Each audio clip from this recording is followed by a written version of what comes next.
What up, y'all? It's your boy checking in for BlackTruth.net, Black Truth Television, Black Truth News. I am the MC/journalist, Bell Grizzly, Gerard Horton. Hope everyone is well, peaceful, prosperous, and healthy out there. Let's talk hip hop. Let's talk hip hop, man. Let's talk hip hop. So, I love these lists that come out. The top MCs, the top groups, because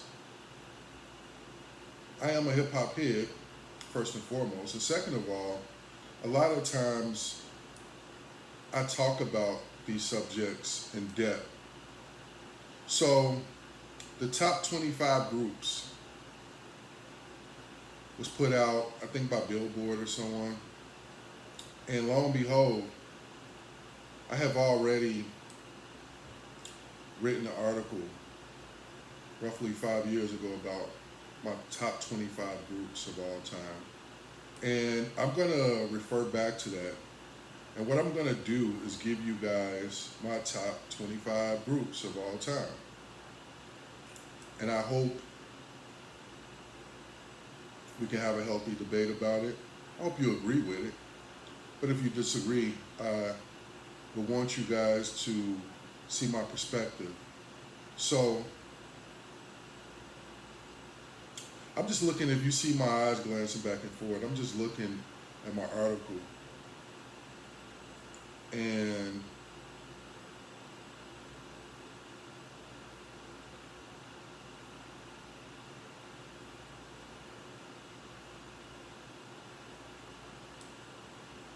I'm going to go 5 by 5 by 5. So 5 days of 5 groups of my top 25 groups of all time. And I like to give the criteria that I came up with in selecting my top 25 groups. So I'm looking into it. I took into account the success of the group. That means album sales, Billboard charts, and popularity. Also took on cultural impact, meaning what the group did to affect change, the way listeners view the culture of hip hop, and longevity, how long the group has been around, and how effective the group has been over a long period of time. Okay? So that is the criteria. So let's get into the top 25 groups of all time. And we're going to go 5 at a time, as I stated, and I'm going to start with number 25. Number 25 is the Migos. The Migos. Up to the date that I wrote this, they had 3 albums. Young Rich Nation that came out in 2015, Culture in 2017, Culture 2 in 2018. We all know that since then, Takeoff has passed away. Rest in peace, Takeoff. But one of the things that I took in consideration for the Migos is that they were a group at a time in this era where it wasn't that many groups.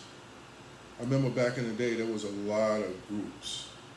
And the fact that they held it for at least 3-4 albums says a lot. And let's not overlook, I should say, the influence. They changed the game with the flow.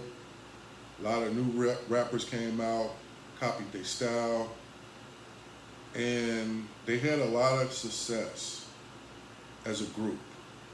So I remember hearing Fight Night when it first came out, and that was Takeoff really rapping on that. And I was like, damn, who is this? And it was hot. It was new. It was fresh. So I got Migos 25. Number 24, I got 3 6 Mafia. Coming up, I wasn't really a big fan of 3 6 Mafia, but over time, I started to realize the impact they had. And also, I started to like their music a little bit more.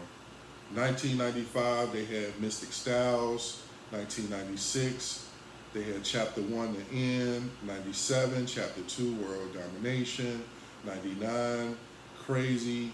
In the lazy days, I should say. 2000, When the Smoke Clears. 66, 61. 2003, they had The Unbreakable. 2005, Most Known Unknown. 2008, Last to Walk. 2015, Watch What You Wish. So you got, first and foremost, a group that has dropped a lot of music.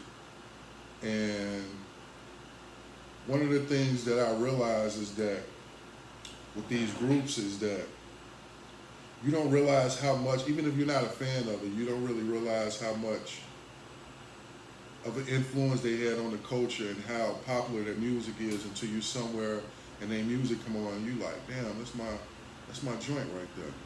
So they released 10 albums, 3 of them went gold, 2 of them went platinum, and a lot of their music relevant today. You see 21 Savage copying Project Pat flow. You see Drake, you know what I'm saying, with Project Pat on there. You see Juicy J everywhere. Rest in peace to Gangsta Boo. You know,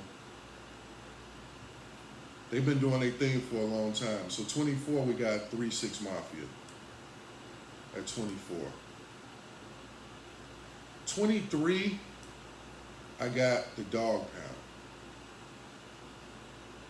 The Dog Pound. A lot of people may be surprised about this, but that first album, 1995, Dog Food, was a classic to me. Was a classic. And I know a lot of my friends would probably put them higher, but 95, they had the classic. And then after that, you know, you may say, you know, they had Dillinger and Young Gotti in 2001, Dillinger and Young Gotti 2, The Saga Continues in 2005, Cali is Active, 2006, Dog Chip, 2007, That Was Then, This Is Now in 2009, 100 Ways, 2010.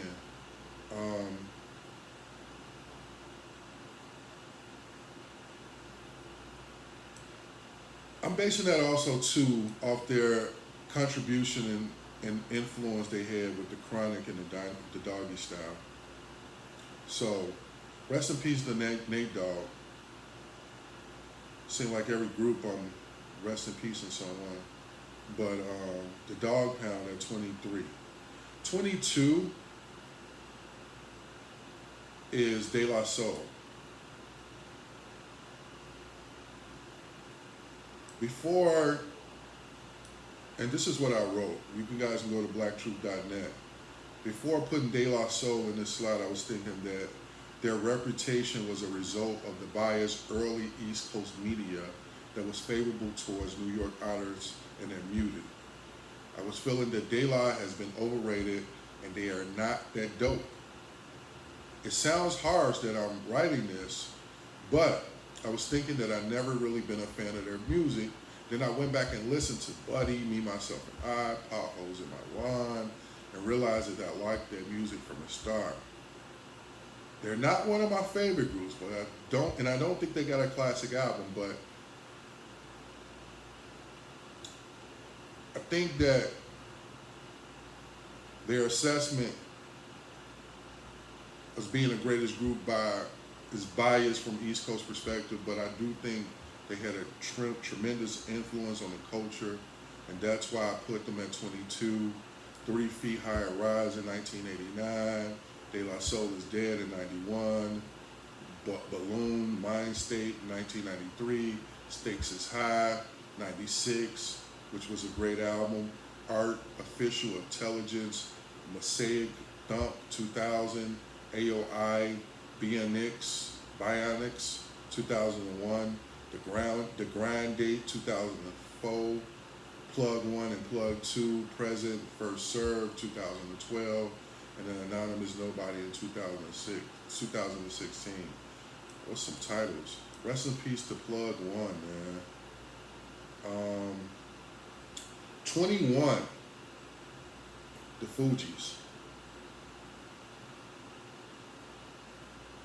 One of the biggest selling albums was The Score. They had two albums. 94 was Blunted on Reality. 96 was The Score. And let's just be honest, Lauryn Hill was like the LeBron James of the Fugees. She kind of carried that group and made it to what it was. And it's a big reason why they became one of the highest selling groups and spawned off to the Miseducation of Lauryn Hill, which became one of the biggest and one of the best hip hop albums of all time. So, you know, I just remember listening to a Fugees songs and couldn't wait to hear a Lauryn Hill verse. Number 20, Goodie Mob. Soulful 1995. One of the greatest hip hop albums of all time, in my opinion. Very, very, very, very important album in my life. I actually have interviewed the Goodie Mob on a couple occasions. Real cool, down-to-earth individuals. 1998, Still Standing. 1999, World Party. 2004, One Monkey Don't Stop No Show. 2013, Age Against the Machine. And they had a recent album. Because I wrote this article, like I said, a while ago, but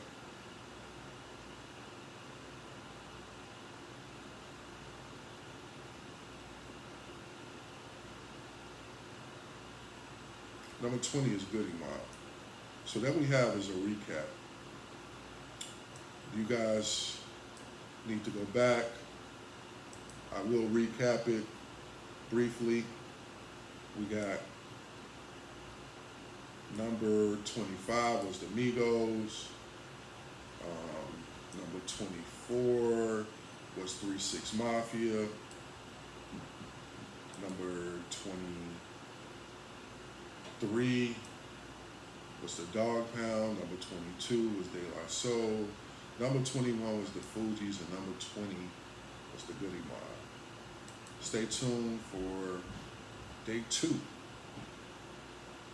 of my top 25 hip-hop groups of all time. Thanks a lot. I want you guys to hit the subscribe button and notification and all that stuff they be saying that I really don't like saying, but I feel like I'll be obligated to say it. Day 2 coming up. We're going to have 19 to 15. I'm going to holler at you. 2 Fingers for Victory. Now.